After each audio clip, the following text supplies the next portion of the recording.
Hello everyone! Over the course of the past year, I've been trying to find some decent ANC earbuds while having a budget of $30.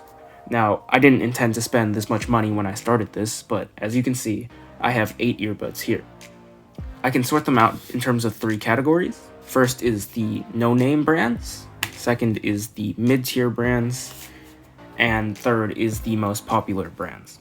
Here's a quick disclaimer from me editing this video. It turns out I'm very bad at remembering numbers from at least 6 months ago. Still, most of the prices I state are within the ballpark, and I've included as many receipts as possible as proof. Now, I'm not going to do a full review of all of these. I'm just going to break down some of the common characteristics I find with each category of earbud.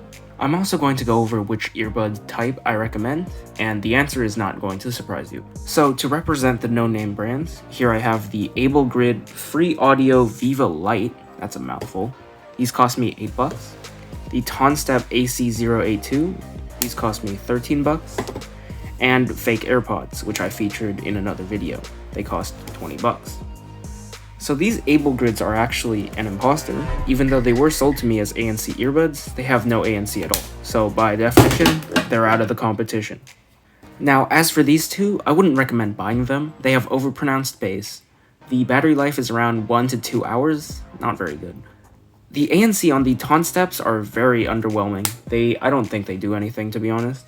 While the ANC on the fake AirPods it's okay.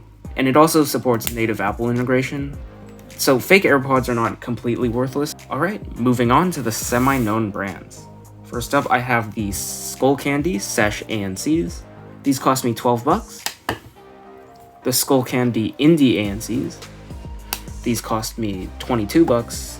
And finally, the Soul Republic Amps Air Plus. These were $17. I found that the sound quality was okay on the Indie ANCs, but pretty decent on the other two.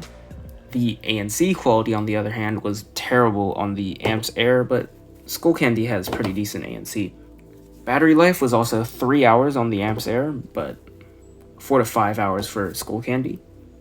Out of the box, they were all pretty decent, but I found that there was some major flaw with all of them that prevented me from using them on a daily basis. For the Amps Air Plus, these things are massive. They would easily fall out of my ears, and they were so unstable that I would accidentally trigger the proximity sensor a bunch of times. They also hurt after like an hour or so of listening. Now for the Sesh ANCs, you may notice that it doesn't actually close properly anymore. And that's because the earbuds themselves are bloated. I don't know what happened, but now they are both bloated to high hell. Like, oh my goodness. Not sure what I can do about that. But this also brings me to the problem with Skullcandy earbuds. I found that one of them would just stop working after a while. I think for the Indie ANCs, the left one just doesn't make any noise anymore, even though it does turn on. It just doesn't make any noise anymore.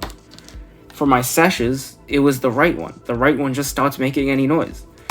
I think Skullcandy products, out of the box, they were pretty decent, but they all keep failing. Am I cursed? I don't know what's happening with Skullcandy. I don't know. I wouldn't personally recommend buying these. So, yeah. Now last up are the most popular brands. Here I have the Nothing Ear ones, and I managed to get these for $30. And the Link Buds S from Sony, I got these for $35.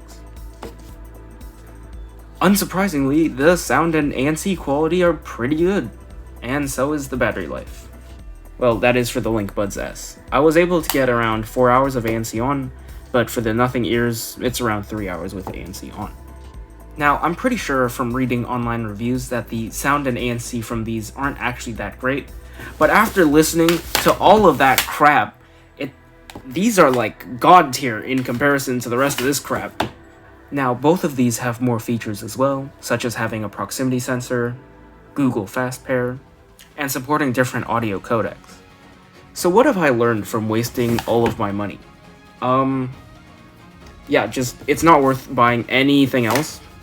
Don't buy anything else. Just buy the reputable brands, because you're gonna have to dig through a lot of crap before you might find something half decent, but still flawed. subscribe if you like. You can like the video if you liked it, I guess. Man, this was a mess.